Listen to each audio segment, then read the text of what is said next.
शक और शुबा इसलिए पैदा हो रहा है कि उत्तर प्रदेश के मुख्यमंत्री खुद असेंबली के अंदर ये कह चुके कि मैं ऐसे लोगों को मिट्टी में मिला दूंगा। ये दूसरा ऐसा वाक़या हम देख रहे हैं कि कन्विक्टेड प्रिजनर को जुडिशियल कस्टडी में उनकी मौत हुई है। शक नहीं है, यकीन है कि ये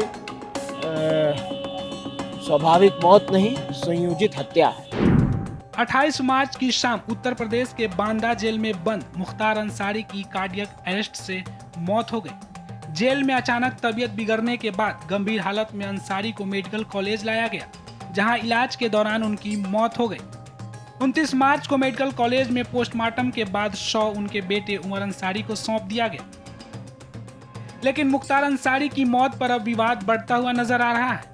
बांदा मेडिकल कॉलेज में मुख्तार अंसारी के पोस्टमार्टम के बाद उनके परिवार ने दिल्ली एम्स में दोबारा पोस्टमार्टम कराने की मांग की है। उनके बेटे ने अपने एक बयान में कहा है कि उन्हें बांदा मेडिकल कॉलेज के डॉक्टरों पर विश्वास नहीं है। हमने डीएम बांदा को चिट्ठी लिखकर दिल्ली एम्स में दोबारा पोस्टमार्टम कराने की मांग की है। वो उनकी प्रक्रिया है, हमने तो लिख कर दिया है कि दिल्ली एम्स के डॉक्टरों से कराया जाए। हमें यहाँ की चिकित्सा प्रणाली और शासन प्रशासन पर विश्वास नहीं है। वो सोशल मीडिया पर भी है और मीडिया को भी हमने मुहैया करा दिया। आप लोग को सब पता है कि क्यों मैं ऐसा कह रहा हूँ। शक नहीं है, यकीन है कि ये स्वाभाविक मौत नहीं, संयोजित हत्या है। मुख्तार अंसारी की मौत के बाद राजनीतिक गलियारों में भी गर्माहट बढ़ गई है। कांग्रेस नेता पप्पू यादव ने अपने एक्स हैंडल पर लिखा है, पूर्व विधायक मुख्तार अंसारी जी की सांस्थानिक हत्या कानून, संविधान, नैसर्गिक न्याय को दफन कर देने जैसा है। तो वही कांग्रेस नेता राशिद अल्वी ने यहाँ तक कह दिया है कि उत्तर प्रदेश के सीएम ने विधानसभा में कहा था ऐसे लोगों को मिट्टी में मिला दूंगा, जिसके बाद लोगों में शक होना लाजमी है। शक और शुबा इसलिए पैदा हो रहा है कि उत्तर प्रदेश के मुख्यमंत्री खुद असेंबली के अंदर ये कह चुके कि मैं ऐसे लोगों को मिट्टी में मिला दूंगा। हालांकि ये बयान बहुत काबिल एतराज़ बयान था, लेकिन उसके बाद अतीक के साथ जो कुछ हुआ, मुख्तार अंसारी के साथ जो कुछ हुआ, तो उस पर लोगों को शक और शुबा निश्चित तौर से पैदा होगा।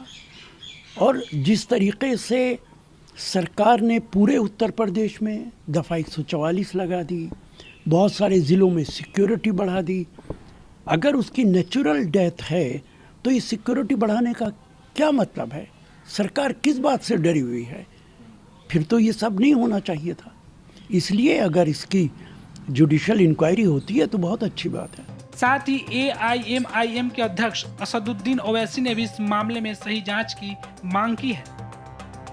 किसी भी डिसीज के फैमिली मेंबर कोई बात कहते हैं तो उसको आपको सीरियस लेने की बहुत जरूरत है। और अगर आप देखेंगे सुप्रीम कोर्ट में भी वो लोग गए थे, जिसमें उन्होंने इस एप्रीहेंशन का इजहार किया था उस फैमिली ने कि उनको प्रिजन में ही मार दिया जाएगा, कि कोई अंदर आएगा।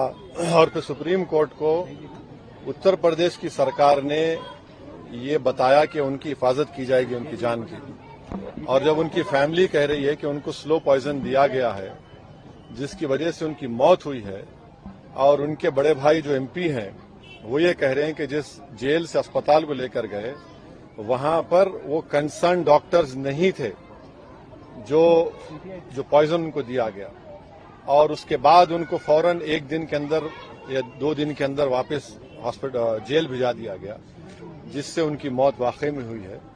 तो मैं ये चाहूंगा कि इसकी एक सही तरीके से इंडिपेंडेंट इंक्वायरी हो। आपको बता दें, मुख्तार अंसारी की मौत की खबर आते ही उत्तर प्रदेश के तमाम जिलों में सुरक्षा व्यवस्था कड़ी कर दी गई है। बांदा के साथ साथ यूपी के सभी जिलों में सतर्कता बढ़ा दी गई है। संवेदनशील इलाकों में पुलिस फोर्स को पेट्रोलिंग बढ़ाने के भी आदेश दिए गए हैं।